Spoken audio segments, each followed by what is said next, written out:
All right, I'm sorry. I'm 4 minutes late, but if everyone could get a seat and we'll start this. Good afternoon. I'm Matthew York from the Hydraulics Unit, and I will be moderating for this session. Welcome to Session 5, the final session for Day 2 of the Pre-Construction Workshop. As a reminder, please continue to comply with NC State's face covering policy. Now, please join me in welcoming Brian Birch, our Western Deputy Chief Engineer.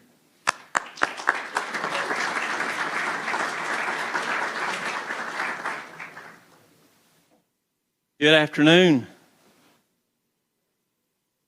Glad to see some of you decided to stay until the bitter end.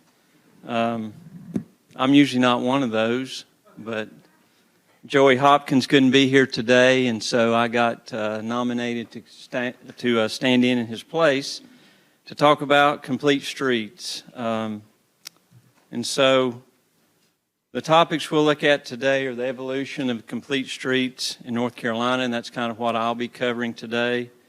And then Ron Brumfield, who is with me, will talk about our new implementation guidance, the feedback that we've received so far from internal and external partners, and our next steps. So what are our goals when it comes to complete streets? First, we want to reduce pedestrian crashes and unsafe conditions, improve access and mobility for those without a vehicle, which is more and more people, and enhance quality of life by providing transportation choices. And then finally, ensuring NCDOT has an equitable transportation system that works for everyone. So if you look at North Carolina, we are fourth in pedestrian fatalities in the nation. And some of you, I know in NCDOT, you're like myself, you get those fatal slips, I think twice a week. And it's amazing each week how many pedestrian fatalities that we have. It was alarming to me over the last couple of years to see. It's really surprising that we have that many. And you can probably tell from my voice, I'm from a very rural area, so we have very few pedestrian fatalities because we have very few pedestrian accommodations where people are trying to walk to. But even in the small county that I live in, I know two pedestrians who have been killed on highways in the last 5 years.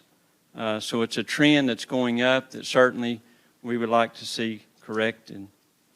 Also, there's over 600,000 households in North Carolina that does not have a vehicle.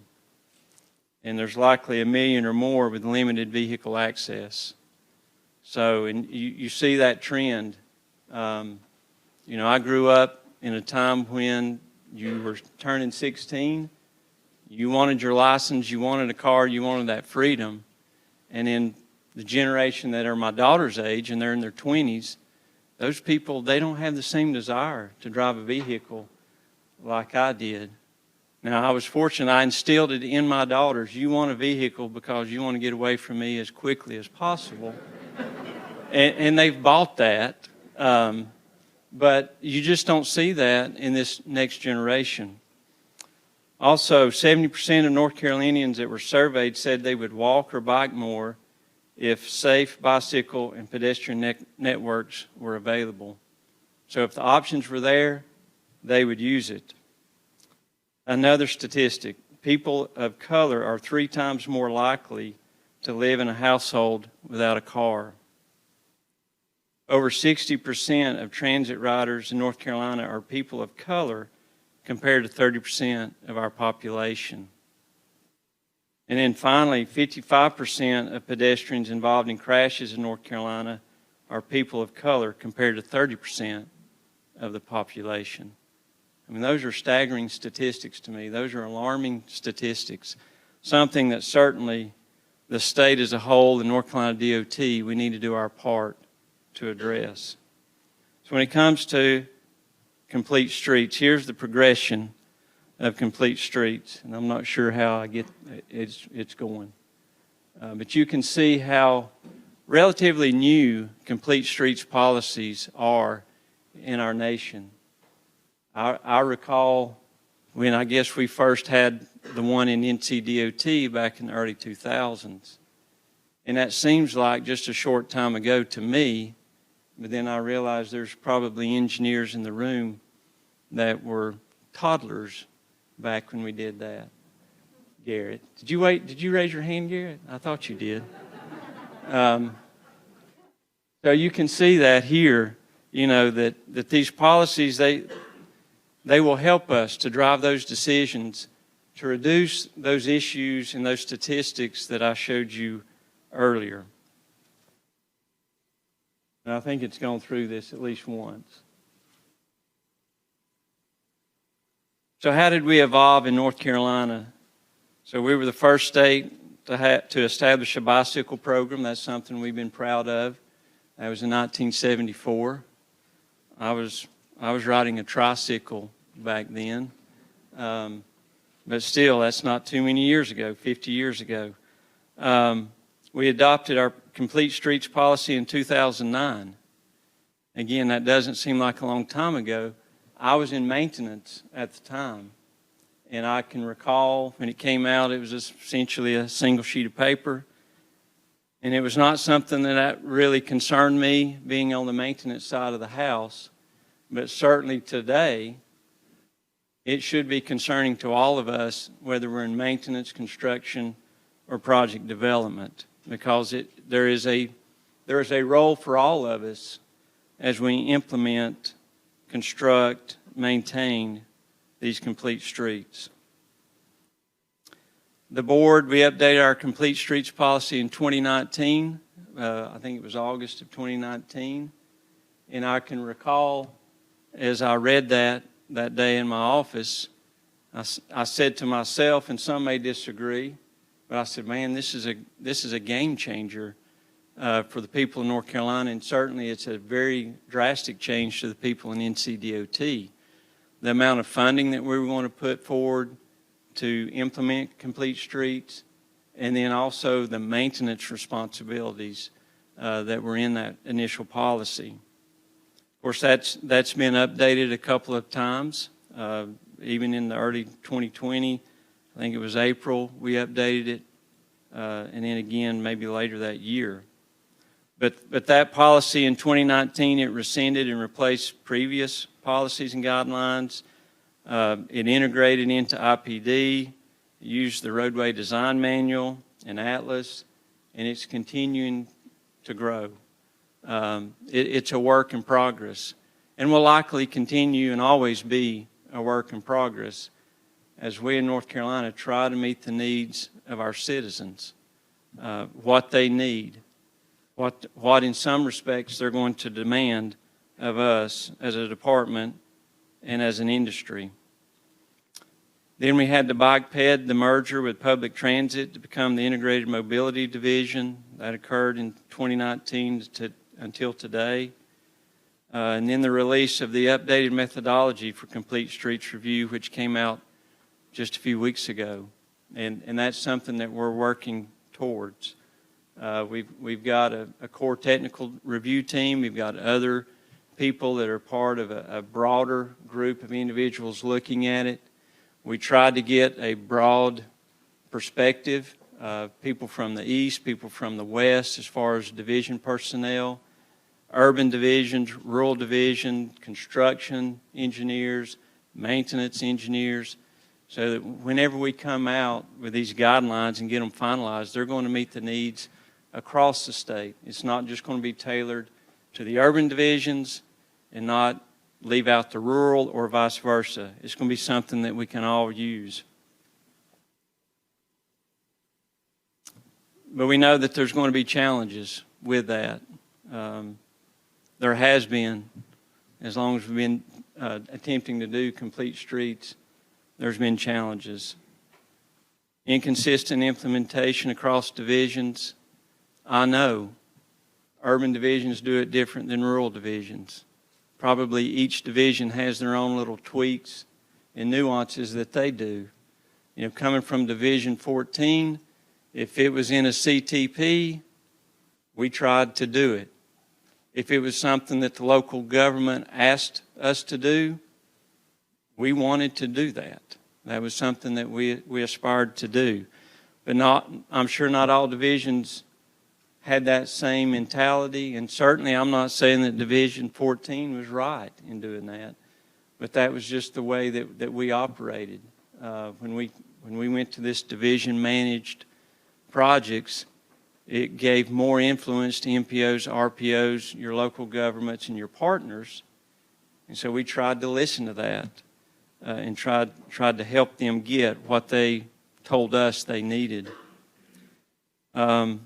There's lack of standards and the need to streamline. If you've been dealing with complete streets for many, many years and you look at those old policies, there's not a lot of details.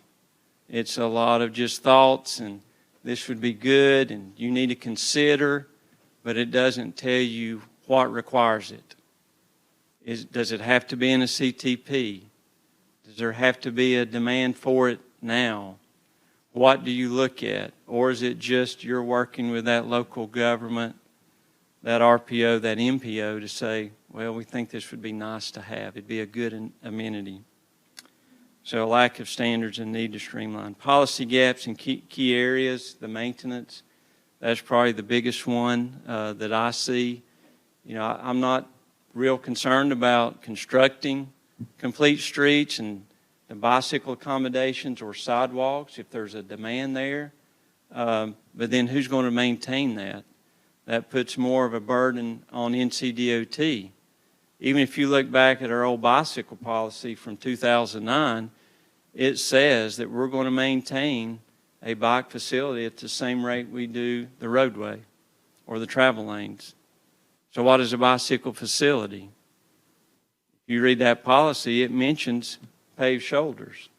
And I don't know how many maintenance people are in here, but how many of us maintain our paved shoulders at the same level we do the travel lanes? I'm raising my hand, but I don't. So we don't do that. We don't do that. We're not sealing every crack and every paved shoulder. We're not always removing a hazard from that paved shoulder as quickly as we would if it were in the travel lane where motor vehicles are. So, you know, have we complied even with the policy from 2009? Some would argue that we haven't. Some would say that we have not. So we have those gaps and things that we have to look at. Limited metrics, data, and tracking.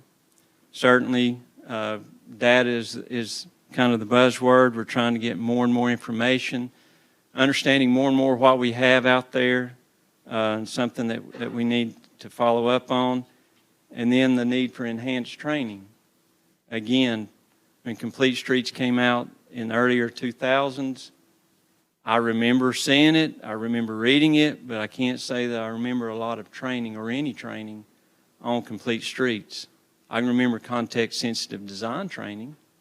I can remember seeing publications, but I don't necessarily remember the training for Complete Streets. So that's something, again, that we need to focus on. And the good thing about where we are today is IMD and Ryan and those people, they want the divisions. They want the industry to know, here's what's expected of you. Here's where we're going. Here's when things are required. Here's who's responsible. Here's how we will implement it, construct it, and ultimately maintain and operate these different type facilities. So it's certainly needed.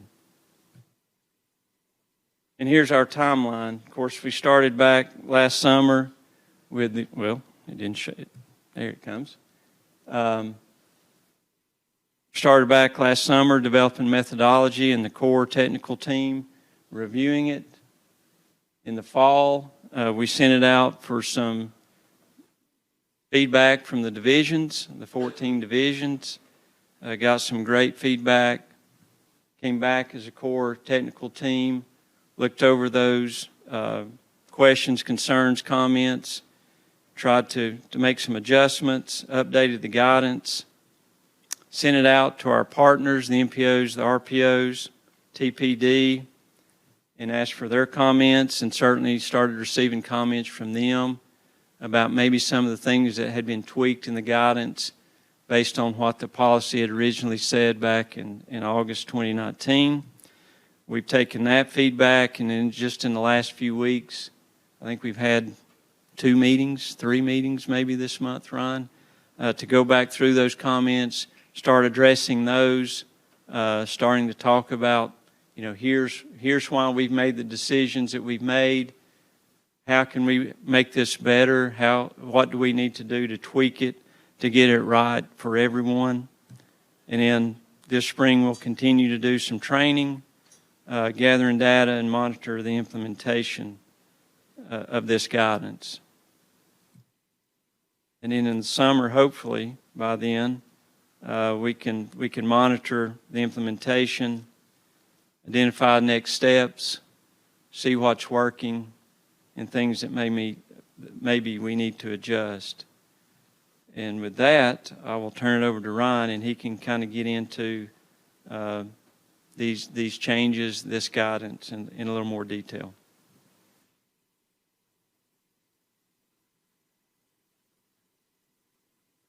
Thank you, Brian. Good afternoon, everyone. All right, so thank you. All right, so as Brian mentioned, we're not changing the policy with these updates. We're updating the guidance on how we implement the policy. So I want to be clear with that distinction. And as I go through the changes, you'll see that, again, this is related to implementation, our implementation approach specifically. Really at the core, we've developed a new evaluation methodology to evaluate projects for complete streets needs and selecting the appropriate facility type to address those needs. We're also updating the implementation guide, in particular language about cost share to clarify conditions when cost share is required, and also clarifying the maintenance role for local entities when they're separated facilities. So the goal of the new evaluation methodology is to standardize and streamline the process, guide project managers through a process of identifying needs, selecting the appropriate facility type to address the needs, and then estimating added impacts to the project to help us make the decision on the best facility that can address the needs with the least impact to cost and schedule on the project. The new approach better integrates complete streets into project development and will lead to more consistent inclusion of appropriate facilities on projects statewide. And then we've developed some tools you'll see that will aid in that process of identifying need and selecting the right facility. But those tools are intended to be supplemented with site observations, local data, and local conversations and coordination, again, when determining need and selecting the appropriate facility. So here is sort of at the core of our new guidance is a 5-step evaluation methodology. I'll go through briefly each of these steps. But again, central to the process is identifying needs and then selecting the right facility to address the needs while also balancing trying to minimize impacts to the project's budget and schedule. So for step 1 of this process is initial screening and data input. Very important early on to review local plans, regional plans, CTPs, MTPs, transit plans, and other adopted plans. Really, the CTP is kind of viewed as the prevailing planning document that we focus on as a priority, but other adopted plans are also reviewed at this stage to see what bicycle and pedestrian facilities may have been included in the planning process.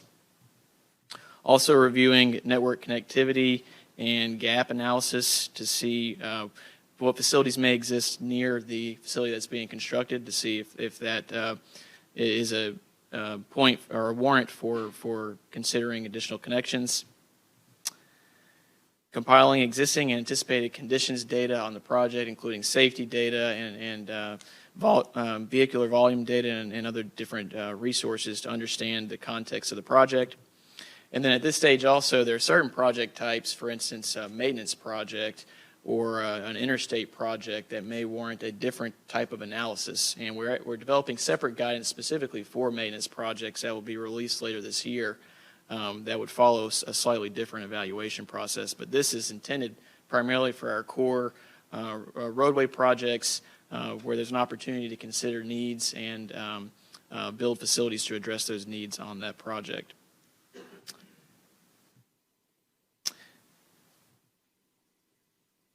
So we'll move to the next slide. Oh, there it goes.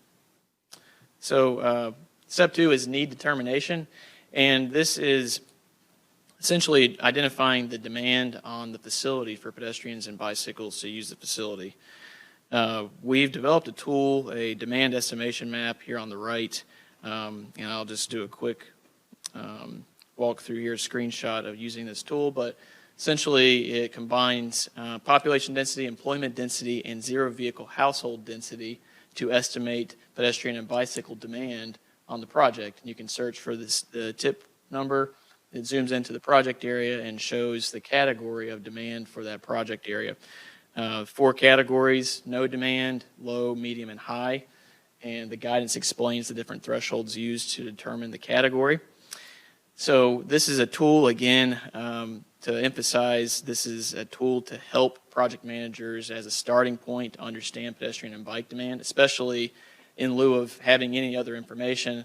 This is a good starting point for that assessment, but we anticipate that that's supplemented with local conversations and site observations to truly understand demand on the project. Even in areas the data may indicate low demand or no demand, there could be network connectivity concerns, or it may be within municipal boundaries, or there may be other reasons why you still would analyze it for bicycle and pedestrian needs, even if the tool itself may indicate no demand currently. In step 3, project managers would conduct a risk assessment and select the appropriate facility type to address the need identified in step 2. This includes estimating maybe anticipated growth in demand. If there's land use changes anticipated or other changes in the project area, you may anticipate a growth in pedestrian and bike demand, and that's factored into this step. And then ultimately, the type of facility you select is dependent on the risk for the users of the facility. So as speed and AADT, for instance, increase, or the number of lanes and the crossing distance increases, then that's a higher risk facility. So you would anticipate designing a more separation and a higher type facility for pedestrians and bicyclists.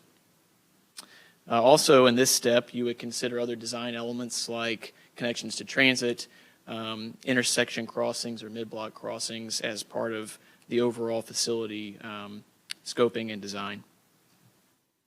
We have a tool that we've developed to help with facility selection. Again, this is based in part on guidance from Federal Highway Administration and AASHTO. And we've customized it a bit for our needs, but again, it's showing different levels of demand for pedestrians and bicyclists. Again, that's identified in step 2. And then based on the roadway configuration, AADT, and other factors, the project manager would identify the preferred and alternative pedestrian and bike facilities based on those conditions. So that's what the P and O are for in the chart. P is preferred, and as you'll see in subsequent steps, the project manager would be analyzing the preferred option first. If that is possible to include on the project and does not substantially impact the budget or schedule, then in the vast majority of cases, that preferred alternative will be included in the design of the project. But we've included options here in the event that, again, through further analysis, a preferred option has significant impact and there's a need for a lesser type facility that still meets the need, then we have those options included in the table as well. So here's an example for using this selection tool. A low demand area with 7,000 AEDT, 40 mile per hour operational speed and 2 lanes. And as you can see, this would result in a preferred facility type of a sidewalk and paved shoulders for bicyclists. And the dimensions of that would be dependent on the specific design conditions in place on the facility.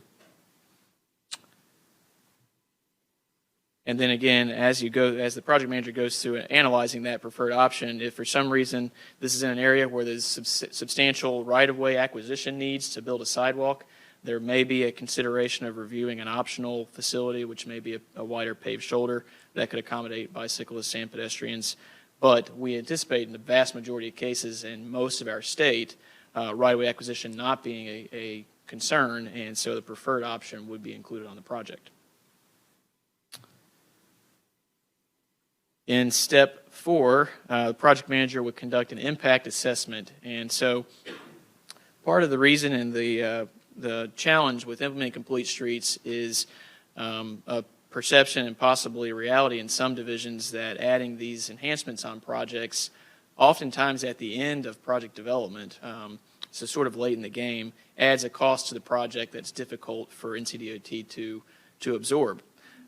We don't have a lot of data to validate that or to refute it. So we do have anecdotally, we think that the vast majority of projects are only adding 2 or 3% cost to the project when you're adding pedestrian and bicycle facilities. But part of our new approach is to gather that data and make sure we have it on a project-by-project basis to track this going forward so we can use it to guide policy decisions in the future. So impact assessment is step 4, and the project manager would be determining the comprehensive cost of adding those enhancements to the project, evaluating schedule impacts and environmental risk. And again, that information would come into play if the impacts are substantial. It may lead to evaluating an alternative option that still meets the need. Step 5 is a final analysis, again, evaluating that cost impact that was completed. We have a general rule of thumb, and this is not something that we want to be used as, a standard or guidance necessarily, but it's a rule of thumb based on data we've reviewed so far, that the vast majority of projects where we're adding complete streets enhancements are well below a 10% increase on projects. So if it's exceeding 10%, that general rule of thumb means maybe it warrants a slightly closer look and potentially reviewing the alternative options. But this doesn't mean that every project has the same threshold.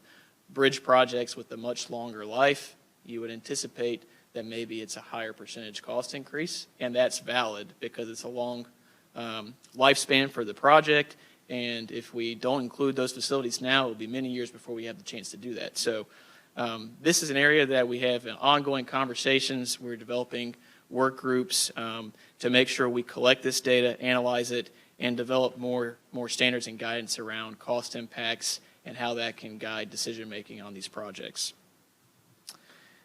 So again, based on NCDOT let lists and some research projects that have been done in the past 10 years, typical complete streets enhancements are in the 2 to 5% range, with a small percentage exceeding that.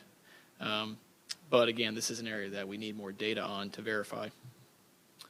But in a case where the budget is constrained and it's difficult to add in the complete streets enhancements, if it's going to include right-of-way acquisition that increases the cost substantially, then that may warrant the project manager going back to step 3 and analyzing that optional or alternative facility type that still meets the need identified in step 2. A key here, and very important through this whole process, I know we, as engineers, we like to have standards that are, tools that we can just follow without having a lot of ambiguity or discretion sometimes. But engineering judgment is extremely important in this process, like many others. That means having conversations with local entities, NPOs and RPOs, to make sure we're understanding, again, how important these facilities are to the community, what the true need is, what the true demand is, and then also if there are cost impacts that would potentially warrant excluding that facility or going back to a lesser facility. The local entity may be willing to help with cost share to mitigate some of those impacts. So that's why it's extremely important from the beginning that the local entity, NPO and RPO, are involved throughout the process with the project manager. Schedule impacts could also be a consideration that may warrant looking at an alternative option, but again, this would be rare and would be the exception, not the norm. Ultimately, at the end of every project, again, as the policy requires, every project is being evaluated for these needs, and including complete streets. Every project will receive documentation about the process that was completed and a final facility selection and recommendation. If in the unlikely event that the impacts are great and the project manager comes to the conclusion that it's not possible to include those enhancements on the project, we still have an obligation to address that bicycle and pedestrian need at some point in the future. So the project manager in that case would send a memo to the Complete Streets Review Team. And if you look in the policy, it specifically indicates who is on that team. It includes senior leaders at NCDOT with the recommendation that we can't address that need on this project, and with an alternative inclusion plan on how we would address the need on a future project. So again, this is very important that we're identifying a need and we're saying this need has to be addressed. We're just saying that there could be cases where it's challenging or impossible to address it on a specific project, and in that case, senior leaders at NCDOT would have to sign off on a recommendation to exclude those enhancements, but also we would have a plan to, at some point in the future, address that need in an alternative way. So that's a quick overview of the 5 steps, which again is at the core of the guidance that we're releasing. And I just wanted to quickly summarize some of the feedback that we've received. So some statistics actually on the process that we've used. As Brian went over, the timeline started last summer. We've had over 250 internal and external participants in the development and review of this updated process. Over 1,000 hours of research, development, review, and communication from all stakeholders. We received over 110 technical comments from divisions that we've been able to address and incorporate much of in the new guidance. We've held dozens of internal steering committee meetings, core technical team meetings, and other discussions with internal and external partners as we refine this over the last few months. So just giving you an idea of this is not just IMD in a box developing this and putting it out. It's been an extremely collaborative NCDOT-wide and external partner-wide process, and is a joint product with all NCDOT units contributing to the product. So when we initially drafted and released a draft in the October-November timeframe, here's a summary of the feedback we received internally. And this, again, you'll see the feedback we received externally, and some of these are at odds with one another, and you can see why that's a difficult challenge and a balance for us to achieve. From NCDOT's perspective, there's a need for maintenance agreements, and this is a key sticking point with how we maintain separated facilities. There's concern about the way we're estimating demand, and step 2 may overestimate demand in some areas. Obviously, it's important to have clarity on how we integrate with the PDN process. There was questions about areas with varying demand, projects with varying demand along the length of the project and how that's addressed. Cost impact, again, how we use cost thresholds and increases in cost to guide decision making. And then what happens when we need an alternative inclusion plan? What does that look like and what's included? And then applicability to unique project types like maintenance projects or intersection or spot safety projects. So each of these areas we attempted to address in the updated guidance and provide clarity, but there are some areas which you'll see that we have ongoing conversations. They're not easy to solve, and it's probably not going to be solved immediately. It's going to be iterative. Those include maintenance. That includes how we align with PDN and other internal processes. And that includes costs and how we take cost information to guide decisions. So although we're releasing guidance, these are key areas that we're still having discussions on how we refine and improve the policy and guidance around. So external feedback, you can see a summary here, and just take a look and think through as I go through these how they compare to the comments we received internally. And you can see what the challenging balance is for us to strike here. There was concerns from MPOs and RPOs that the way we're estimating demand underestimates demand in many cases. There's a preference from external partners that NCDOT agrees to maintain separated facilities outside of municipalities. There was a preference and a concern that we want to make sure we're aligning with the CTP need determination process, and that those processes are integrated and aligned. A lot of concern that NCDOT project managers should be coordinating early and often with MPOs, RPOs, local governments when determining need and making decisions about complete streets. Similarly to internal feedback, a lot of concern on cost impact and how we use that information. And a lot of our external partners made clear that if we're going to be tracking cost impacts, we also need to be tracking cost benefits. and those two should be used in tandem to make decisions about how we incorporate complete streets on projects. So we also will be doing a lot to quantify the benefits of bicycle and pedestrian facilities so that we can use that information in tandem with cost impacts to guide decisions. We have work groups forming, and I'll go over those, and there's a desire to have external participation, which we have agreed to, so we have MPOs and RPOs participating in those internal work groups on those key remaining areas. So to summarize the ongoing discussions on key issues here, I've hit on these. This is a summary of these. These are areas that we have guidance on, but they still need refinement. There's not complete agreement across the board on these, and it's not perfect. This is why we need data. We need continued conversations and feedback, and it will be iterative to get this right over time. So maintenance of separated facilities, particularly outside of municipal boundaries, inclusion of complete streets enhancements on maintenance projects, alignment with the PDN, alignment with the CTP process, local coordination, determining costs and benefits, and incorporating complete streets enhancements in projects prior to programming. This is a key, the last bullet. Complete streets, the way the policy is envisioned and the way we're doing it now is somewhat like the tail wagging the dog, in the sense that we've waited till a project is programmed, is in development, and then we're recognizing, oh wait, there may be bicycle and pedestrian needs that we need to incorporate. And that's great, we need to do it because we haven't caught it in the past, but in the future, in a few years, we should have a process where before we've programmed that project, those needs have been decided and incorporated. It's in the budget from the beginning. There's no conversation about cost impact because we know it from the beginning. And that's going to be a much easier long-term proposition here to make sure every project has these needs addressed. So that's something that we're continuing to have conversations how we make sure that happens. But that obviously, as you know, the programming process is very long itself. So we need to in the very near future start building in those elements, but it may be a few years before we actually see the results of that occurring in the STIP and the projects that are programmed. So to address the core remaining issues, we do have work groups forming around cost, PDN harmonization, and maintenance. And they are anticipated to start meeting in February and March.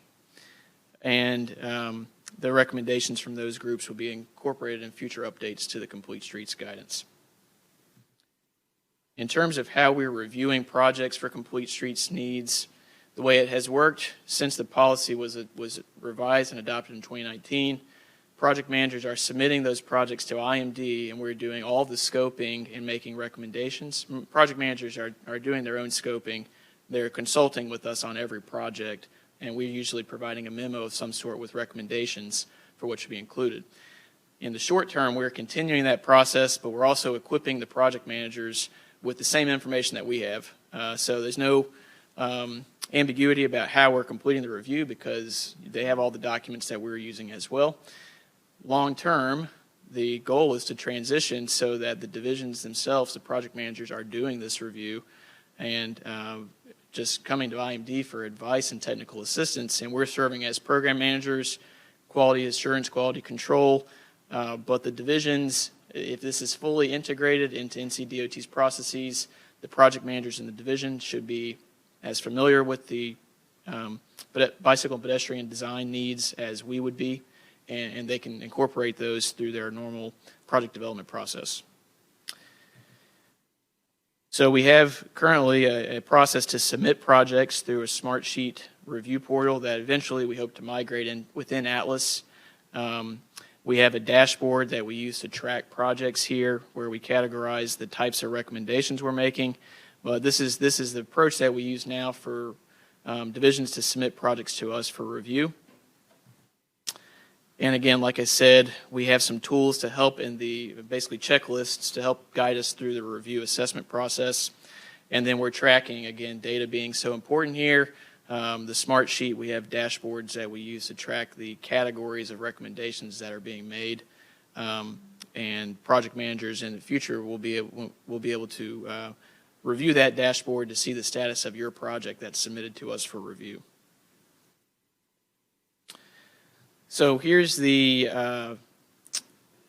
here's the release schedule. As Brian mentioned, this has been very iterative, so we've released drafts of this documentation internally into our MPO and RPO partners in October and November, and then we've worked to finalize it. So the final guidance should be released this week, actually, as soon as this afternoon potentially, but by the end of the week. That includes the evaluation methodology, the flow chart that I showed in the slide deck, as well as a written guidance document that supports that, updates to the implementation guide, updated FAQs, an updated project sheet. If you're familiar with the SPOT 6.0 process, that was the first round where you had to include a project sheet, complete streets project sheet with your submission. We also use that same project sheet when project managers submit their projects to us for review. We've updated that sheet to address the new methodology. And you'll then also release will be these additional tools, the assessment form, which is basically a checklist to help project managers through the 5 steps, and then the dashboard, the Smartsheet dashboard, to show where projects are at in the review process and summary data on the reviews that we've completed. We also will be pairing the release of the guidance with training sessions starting next month. So you'll be able to sign up on the NCDOT Connect page for training. That will start in the second half of February. And then we also are certainly open to individualized training or additional training beyond those. We want to make sure everyone feels comfortable with at least understanding the concepts and the process. And then, of course, for project managers, understanding at a more detailed level the information we're using for analyses, eventually to the point where you feel comfortable doing the review yourself. So we hope to provide much training as we need to and technical assistance to help our partners feel comfortable with the new guidance. This is just a last summary of next steps. Again, we're releasing the guidance this week, convening those 3 work groups I mentioned, which will help us, again, continue to refine the guidance going forward, conducting trainings, and then, very importantly, collecting data, monitoring implementation, and identifying additional improvements to the guidance and ensuring this is an iterative process. So that's all I have, but appreciate your time today, and we look forward to working with you to implement this going forward. So thank you.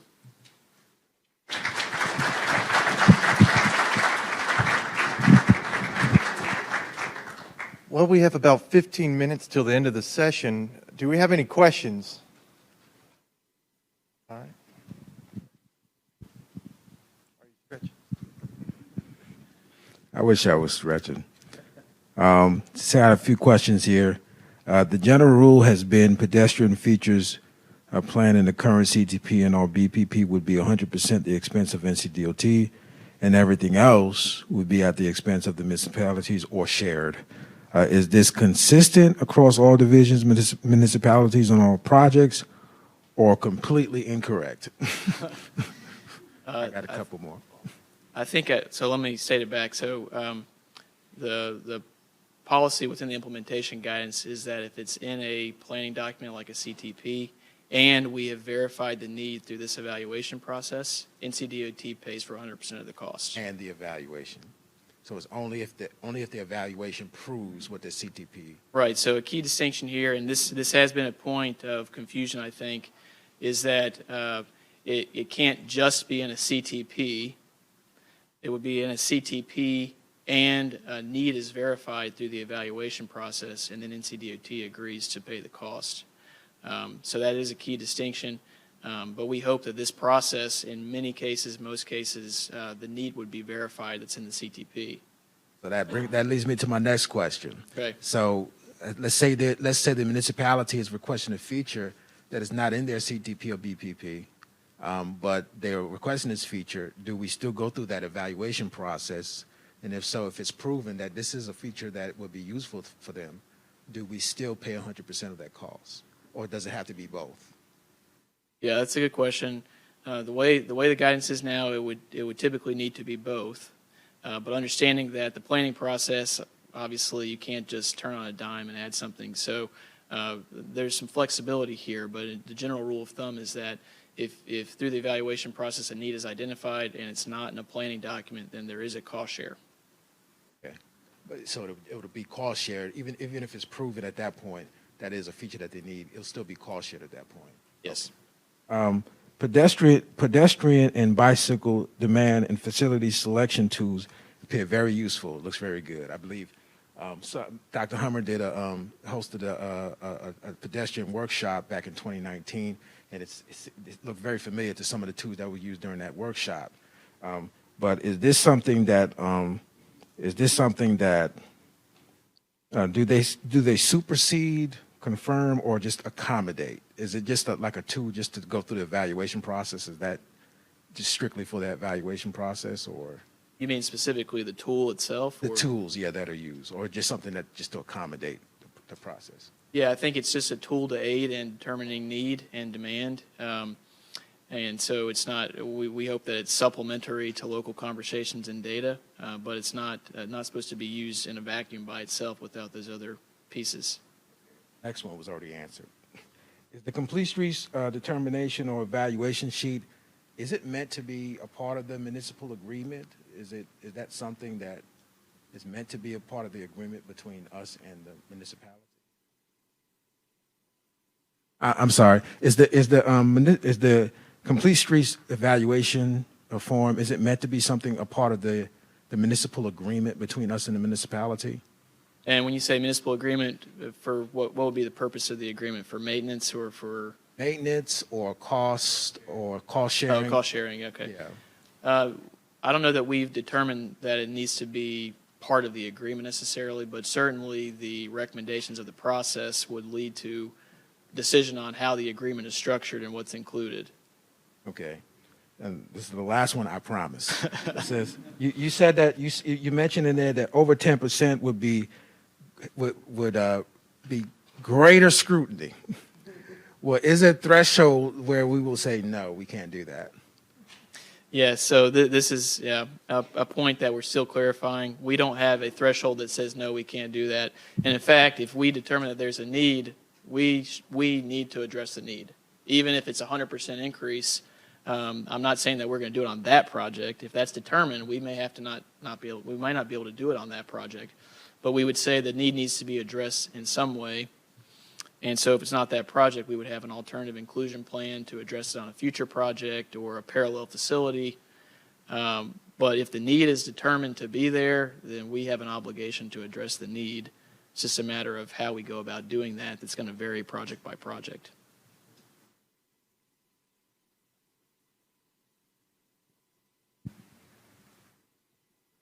Some of the slides alluded to it in regards to maintenance agreements long-term. If it's in the CTP and they're interested in having it put in and it clears your evaluation, but it's out in the county and no one's willing to sign a maintenance agreement, is that factored in? Is that a decision that's made, or is it something that's still being evaluated?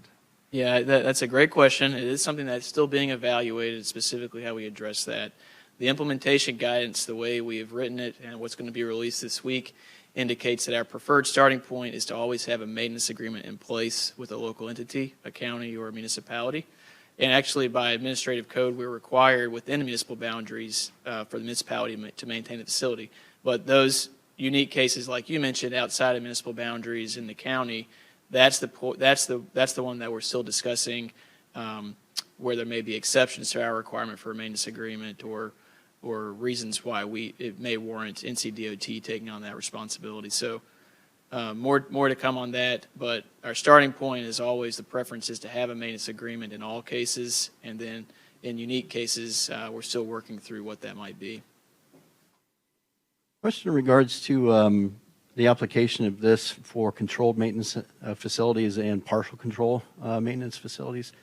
I could see the full controlled facilities being excluded, but how about applying complete streets to like a partial control facility? Yeah, so first of all, nothing is excluded. Everything is subject to the policy. Even a full control facility, we may be doing a project that includes, Y line improvements or something like that, and so that could be captured in an evaluation. But obviously, if it's just a capacity increase on an interstate project, then we would not be building complete streets enhancements. But the starting point is nothing is excluded, and we would evaluate everything to see if there's needs. It just means that some types of projects may warrant a separate evaluation process that this doesn't lend itself to, and those types of projects we're still formulating guidance on. So specifically maintenance and spot safety, we're working on separate guidance for those types of projects.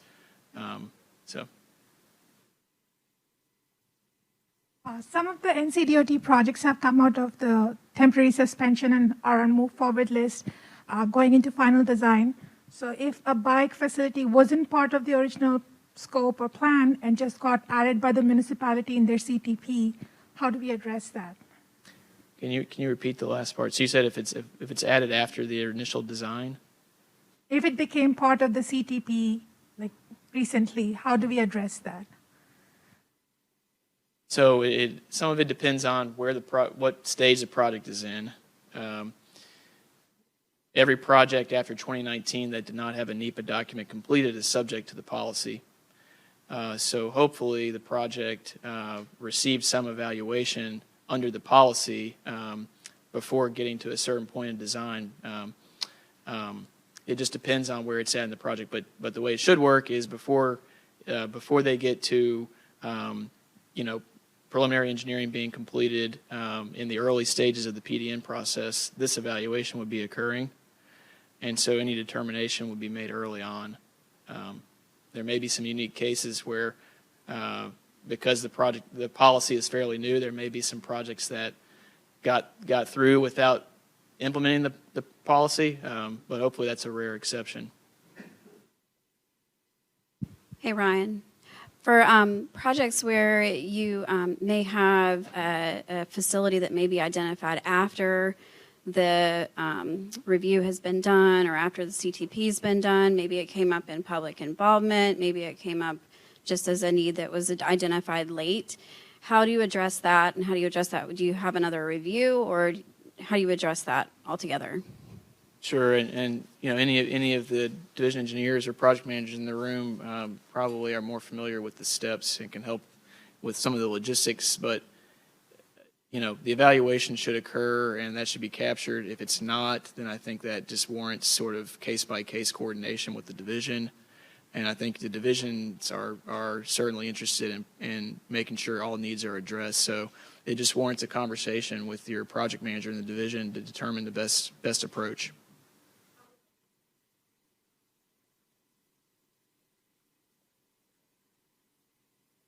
Yeah.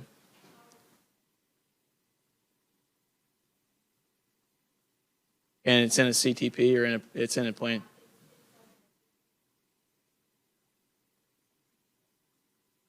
Sure. I think it's somewhat case by case, yeah. But again, the way the guidance is written is if it's not identified in the plan document and there's a need, then there's typically a cost share.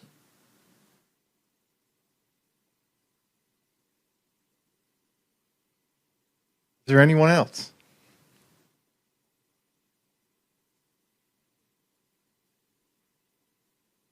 All right. Well, let's give a round of applause to Brian and Ryan.